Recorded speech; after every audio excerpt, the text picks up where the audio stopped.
abakoze icyaha ibi birimo gufata amashusho cyangwa amafoto mu buryo bubi nta ruhushya rwa nyir'ubwite. urumva noneho tugeze hehe rero? Igihano iyo abihamijwe n'urukiko ahanishwa igihe igifungo kitarenze imyaka 2 n'ihazabu itari munsi ya miliyoni 2. ariko kandi ibi natwe twabigarutse mwabibonye ruguru. Ikirego gitangizwa gusa iyo uwishwe n'icyaha yatanze ikirego, kandi yatanze ikirego. Urakoze. Gutangaza amakuru y'urukozasoni muri rusange gutangaza amakuru y'urukozasoni muri rusange. Ingingo ya 38 itegeko muri zimwe mu nkuru z'amategeko iteganya ko umuntu wese utangaza, wohereza cyangwa atuma hatangazwa ubutumwa ubwo ari bwo bwose bw'urukozasoni akoresheje mudasobwa abakoze icyaha. Igihano abihamijwe n'urukiko ahanishwa igifungo kitari munsi y'amezi 6 ariko kitarenze n'imyaka 2 n'ihazabu y'amafaranga y'u Rwanda munsi ya miliyoni 2. Aya mategeko rero hasi kuntu birangira bavuga aya mategeko akomeje gukurikizwa no mu mwaka wa 2025. None wasubire kiriyasi bibonye ibi biri Kiriana Kiki Kiriana Kiki ese cyane uso cyagiye umwana ngiye he ko mubuze baramanutse umva sheri aya yose ni amabwiriza n'amategeko. hari amategeko agenda ahana. ngiye nashyizemo ngo igihano cyo gusakaza amafoto 2025 igihano cyo gusakaza amafoto 2025 nibwo bahise babivuga. Erega kamwereka ibintu byoroshye maze semo. None se eri ubu aba bantu bari gushaka kutuzana ibintu by'ibibazo bari kubona bari bucika ubutabera. Umva igazeti ya leta irahari, si ngombwa kugira ngo usacinge muri ruwo cyangwa ya igazeti ya leta irahari. Oya twe nyine nka gutya hari abantu bataba bari ubu urabona abantu bose bari hanugira ngo ntibari kubyumva. Ndavuga nk'ubu ngubu Eric downloading ndakubwiye ngo Eric hano hari haraturumbutse umusazi w'akasamutwe ari kubaga buri muntu wese nta kinya papa, ariko ahantu yagiye natwe ntago tubizi. Twarumvishe ngo yarafunzwe. Sharafunzwe, ikibazo yarafunzwe ajya gusarira ku bantu bafunzwe. Koma none se ubu ntubimbwire. Aha uzabaze bashiti ya leta Sheri mbabarira umbwire nibyo se? Ceceka nta gisinzira. Oya hari umuntu yagiyeho mubyeyi umwe w'umuntu wo ku mihanda amusangayo aramusakuri. Mva nicyo kintu agiye avuga ngo hano ngo ngusanzemo buriya yaravuze ati ngusanzemo nawe urimo, amubwira amagambo mabahubwo ngo bavuga ibi n'ibi ngo kuri social media ngo bakoze ibi n'ibi. Ntabwo nabivuga si ibyanjye azabyivugira ari kumusesereza. kandi uramuzi tumuziranya. Nose sheri ayo magambo yajya wowe nagaza gukubara yajyanye na hari rava mazavamo yasaze. Bazajya bamufungira mu ntuza muri prison, bazajya bamufungira mu dukasho two muri bugereza. N'ubundi ngo ntabwo yoroshye aho yagiye n'ukuri, n'ubundi agaracyatwika. Oya se nongeye kuri kwimana ntube asejuriye nk'ibyo bintu bitari kubimbwira kandi ubizi ndakubuje wose we ninde none. Ibaze ko oya n'umuntu ngo bafunze kubera nyine gutwikira hano ku mihanda, none ngo yageze no nimagera aratwika dore ngo bamuhoza muri kasho bamuhoza ahandi hantu hamwe wenyine bamufunga gutyo ariko si ubwo abarwana n'icyongo. ibaze ariko Eric uri kumva icyo kintu, ibaze kugufunga baragiza kugufunga noneho ugakorera ibyana, noneho bagufungiye bakongera bakagufungura bakongera bakagufungira. Azaba afite umuntu uri hejuru cyane. Ndakwishe rero baratubaza reka ntagire nsenge. Ni nk'uko umuntu yafungwa sibyo akagenda agasanga wenda papa wanjye afungiye Mageragere kandi ndi umuntu wo ku mihanda nzwi, noneho ibintu byose byaba byaramuvuzweho papa wanjye byatumye afungwa ibyo abantu babeshya bitari nabyo akagenda akajya kubisakaza muri gereza. ayiwe n'abatabizi barabimenya. Oya nawe akamugera akamubwira ati wowe ati urigira gutyo ati umwana wawe gutya na gutya ku mihanda.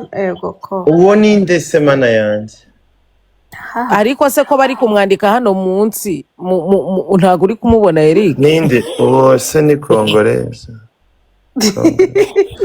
Kongoreza ni Congress azafunye muri kasho. Ntabwo yamumenya Eric, ntabwo yamumenya. Byabaye ryari se? Ndakora ewe ntabwo wari utarazi imihanda mwana wanjye ko yatwitsira?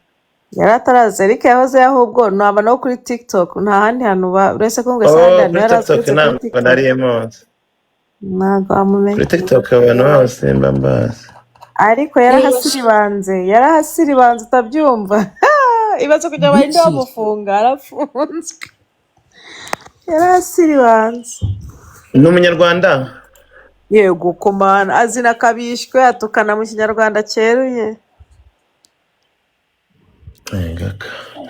Abana bariyemeje niba batarabatishaka nyafu niba byoroshye. Ese avuga ko afite ibintu bituma ngo bimuhereza ububasha ngo aroga. Bamufunze gute ko bitamufashije? Reba Samusuri ibyo ari kukwandikira hano hose. Ntimukabeshye ntawacuruze noza ngo ufunge. Inyi ngo niyo wacuruza ntufunge. Ngo yari umupfumu, ntabwo mbizi. Ngo yari umupfumu, yaravanga afite abantu bavanga afite ibintu ngo akoresha ngo by'ubudahangarwa. Biza gupfa bose. Ubwo budahangarwa ko atabukoresheje ngo ntibamufunga, ariko man mwagiye mwiyoroshya koko. Ariko se we ayo makuru koko mukayandaza mu muri abana babikwera. Cecekere mwana wanjye. Yasanze umuntu arangije aramutwika. Ayiwe. Aba bintu by'ibisazi. Urabaza yamuhoza muri kasho buri munsi bafungura. None se reka ikindi kintu gikurikiyeho, ni gute ushobora kujya muri kasho? Uri kumva? Wabara kujya muri kasho rero ugakorera ibyaha muri kasho bagufungira ha wenyine. Muri kasho oya. Urumva iyo uri mageragere uba uri mu gipangu nk'abandi, sibyo? Ubonana n'abandi ukora imirimo isanzwe. Ariko no muri kasho bahajyana uwakoreye ibyaha muri gereza, nabo bafite akagereza k'umuntu umwe bakujyanamo. Ariko turi kwita kasho. Yego. Ni nyine kwa wenyine utari buhure n'abandi, utari bugire gute. Rero iyo ukoze ibyaha bakomeza bakujyana muri ubwo bukasho gutyo. Uko akoze amakosa bamutwara ahandi hantu. Yego. Ni ukuvuga ngo uko yatwikaga kuri TikTok ni nako ari gutwika. Niko yagiye atwika, sinzi nimba n'uwakiri gutwika ariko akihagera yarahashumitse. Ibaze gusanga umuntu mu nzu y'imbohe warangiza ugahita unamubwira ati wowe yewe. Ariko rero ya mudamu cyo kwa niba mufungura azajya no kumuvuza ko afite ikibazo. Ese ari n'umudamu? Ni umugore. Agahita kwataka abantu bose. Dore ginda kureba nka kwibwira. Naramusenyeye papa. Gigi uri umwana mubi ushobora gutuma umuntu muri uzi ko ngo yagezemo agatwika bya original. Agomba gutwika kandi akazanagumayo aruhuka amahoro. Rest in peace.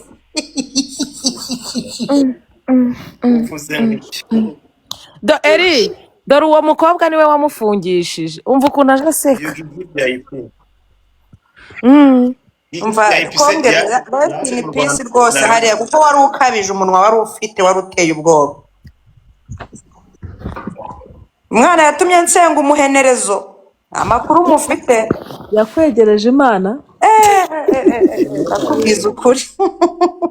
Mutamba nasenze umuhenerezo. Yakwegereje umuremyi. Tubisubire. No, reka mbabwire abantu mujye mumenya bino bintu n'ukuri kw'Imana. Uyu mwana yatumye nshaka umugozi ngo nimanike nk'ahantu mu rugo, mbura ahantu nkumanika. Ubundi iyo mbona ahantu nshyira nk'umugozi nkiyahura mba naragiye kera. buri ibi bintu mukorera imihanda ni ibintu bibi cyane bikomeye. Wavugisha ukuri kw'Imana. Ku izina ry'Imana nari ngiye kwiyahura habuze gato konyine gato. Oya. Nafashe umugozi mbura ahantu rumanika ariko byanyabyo. Ni ukuri ibi bintu byo gusebya abantu ku mihanda ntabwo abantu dufite imitima ntabwo dufite imitima imeze kimwe. So urareba ukareba ubuzima uri gucamo, ukareba ukuntu wahereye kera usitaragoringa, ukareba ibintu bikubayeho n'ukuntu bakubiseho urusyo n'ibiki, urumva uhita uvuga ati mana yanjye ubu buzima ndabuhaze. Ni ukuri uretse ko nasenze nkagira n'abantu bamfasha gusenga, ariko ubundi ubu mba nariyahuye kera. Muba mwaravuze ati wa mugore byarangiye. Izina rya Yesu. Ariko ndashima Imana ko umva nishimwe rikomeye ryo muri uyu mwaka. None ngo bimeze gute? Yagezeyo n'ubundi akomeza arakabambika. Baratwika pe. Turumirwa. Ariko ubwo nyine nihatarwa n'ikasho ya buri munsi uri kuzajya bamufunga nk'abafungura urugi. Rero noneho niyo ugeze mukitwara gutyo kugira ngo bazakurekure. Ndabibaza. Biba ari ibibazo. Ariko disi niba namurekura bazamuvuze ntago bimeze neza. No, she's okay. Kankubwiza ukuri sheri wanjye turaziranye guturuka mu bwana. Uriya mugore ibintu byose akora bikora biza nabishaka. Yego. Njye mama nagira afite ikibazo mu mutwe. Nta kibazo na kimwe afite. Isuwe. Ni ukuri kw'Imana. Njye nabonaga afite ikibazo pe. Oya ni muzima. Ni muzima ibintu akora byose. None se suzi ko Libe yajyaga ijya kumufata akahita yigira umusazi. None se naguze ko yaje akavugira hano kuri iyi pano ngo yabwiye Godfather ngo ngiye se bamfunga ngo bamfunga gute? Ngo bamfunga gute ngo ngiye ndi umusazi ngo mfite ibipapuro by'indera. Urumva ngo ngiyewe rero ngo bamfunga se gute? None se umuntu w'umusazi amenya ko yasaze? Yari bizashira na karasira byose. Thank you. Munitwa Big Photography, thank you very much. Yaraje avuga gutyo. Noneho buriya n'akandi kantu buriya mutajya mumenya. None se ko ageze hano ntavuga umuryango we. Sawa mugani. Afite basaza be, afite papa we. Avuga ko yabuze muri 1996 kandi papa w'ahantu ari arahazi n'uburyo yahunze igihugu. Kuki sataza ngo abivuga avuga ati papa wanjye yahunze igihugu. Urumva uyu muntu atari pretender. Ibintu byose abikora bizi kandi abishaka. Kwaza kuvuga iby'abandi ko atajya avuga ibye. Uburi umusazi nabyemera ko ari umusazi ari uko aza akavuga n'iby'iwabo. Akavuga ati ngewe ibi nibi ariko araza akakubwira ukuntu ngo umuvandimwe wagira ari gigi. Kandi afite basaza be babiri, urumva iwabo bavuka ari abana batatu, agira abasaza be babiri. Wari ubwumva aza hano akabavuga amazina? Savuga ngo nta muryango agira. Ko ataraza hano ngo avuge uriya mupapa babyaranye. Kavuga gusa ngo baraburanye imyaka ko atavuga amakuru yose kandi tuyafite. So rero nta musazi umeze kuri uyu. Umusazi araza akavuga ibyo akavuga n'iby'abandi. Ntacyo buriya ahari barakomeza bamufashirizeyo. Ni muzima pe, ni muzima, afite ubuzima bwe bwose. Bazajya bamujyana kwa muganga. Kandi noneho Libe buriya niza kumufata igasanga ko afite ikibazo mu mutwe ntago bari kumufungira hariya. Wari ubizi? I know. So rero baramupimye basanga afite ubuzima bwe n'ubuzima bwose. Afite no pretender. Ibintu byo kwigira abasazi ntago bigikora abasheri. Ibintu tubireke. Ngo ninde. Abantu barakajya ngo baje ejo kuri TikTok. None ngo ahora mu gakasho. Yaragiye yihera umuntu afata umubyeyi w'abandi shakuma.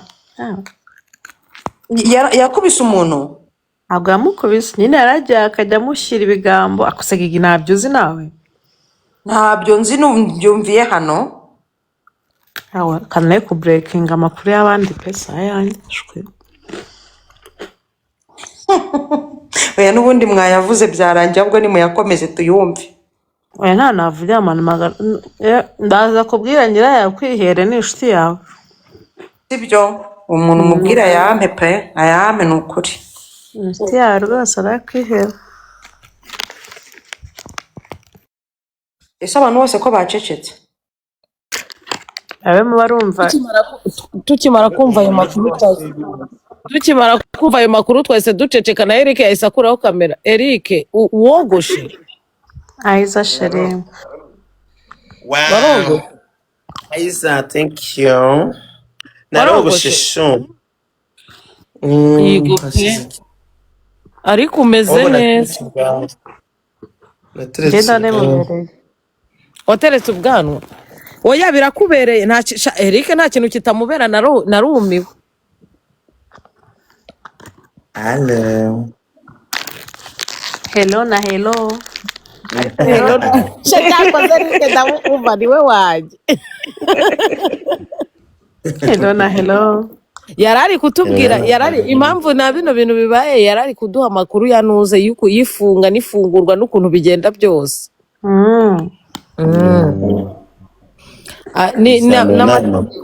N'ibiki byose wasanga ariyo mpamvu yatinzemo ngo seka na seka nikoma ariko ibaze gusanga umubyeyi w'umuntu mutaziranye mutigeze mubonana muri kasho warangiza ukamutura ibibazo byawe uvanye kuri social media ariko uziko abantu ari igitangaza mpanda kubimutura kumusererezaho no kumusereza ya Allah After good heart, thank you guys. Nyanya ulipoziwa ulipotiki.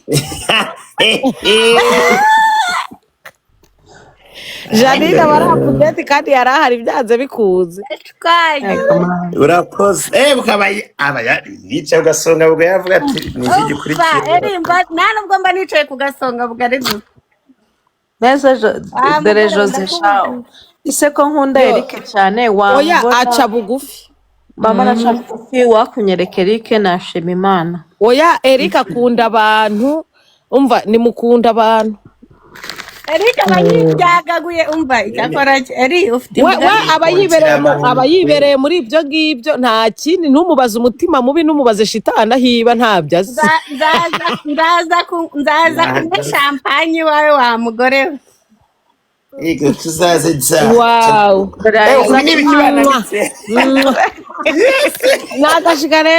Nakashikarete bebe na bebe. Oh my god, thank you guys. Yesterday is so ko na bitagize mu bigenze. Ngo Eric ngo wogoshe iki koko? Nyata. Eri wogoshe iki koko? Umva amashaka kugira kandi. Ariko Eric reka nkubaze akantu. Uzi imyaka nkuza ariko utajya usaza.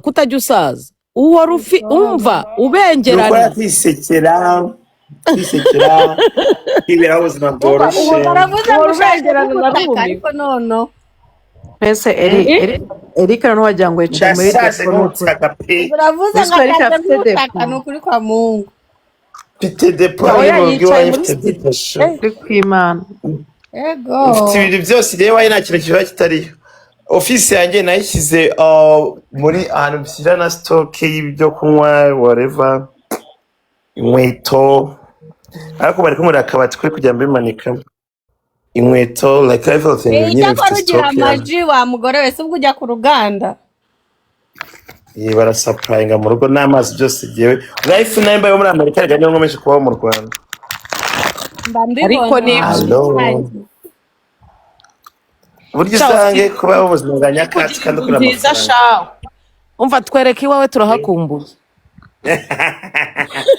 gatuma banduga amakayabo oya tujya tubona muri hano noneho ubwo tukwibonera ivu hatwereke turahakumbuye ari waduhaye house tour we beg nukuri pe oya nukuri umva eri reka nkubwize ukuri buri gihe tuhabona kuri televiziyo ya ngo kuri televiziyo ndumiye koko kuri video noneho genda uri kutwiyerekerana hose ibyo warabitanze naduhe tuba ahantu hashaka babwira babanze bakugeze ku muziki oya utwereke muri saro utwereke handi abari amashampanye Eric utwereke handi yari amashampanye ngo mureke mbabwire mureke bakugeze ku muziki ku gihumbi bazi oya nishwageze ku gihumbi umuziki no kuvuga gute no kukugeza ku gihumbi twakugeze ku gihumbi noneho nibageze ku gihumbi ngende ndakoreshe tuwa na tutu alo slim reka gusanura gore ngo mukande ongeye zanshiranye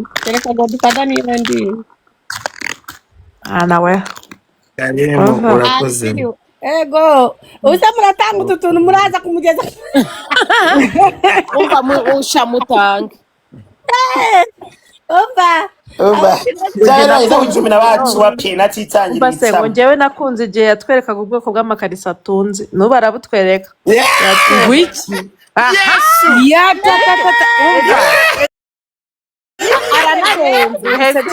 duhe tuba Eliza ubu wanjye thank you Aiza sheri umva Eric duhe Aiza rwa allo duhe tuba na tutu bari batangiye gushyiramo ubunya barasani wagira ngo bari bamugize urukwavu n'ukuri none se twari kubigira gute ko ari uko twari twifite mwana wanjye duhe tuba na tutu papa nanjye narabikunze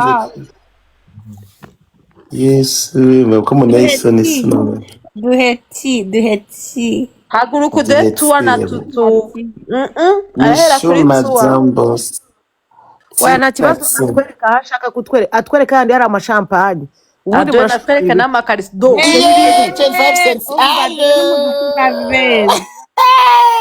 Eric haguruka Eri haguruka arakomeza cy'indege tugende dukore tuwa na tutu ntago shana ubu se ntago nkubwira ko utari mu rugo cyangwa haguruka niba uri mu rugo uhita utwereka cyangwa agiye iriya ofisi ari mu rugo cyangwa yagiye muri ofisi ahandi ari mu rugo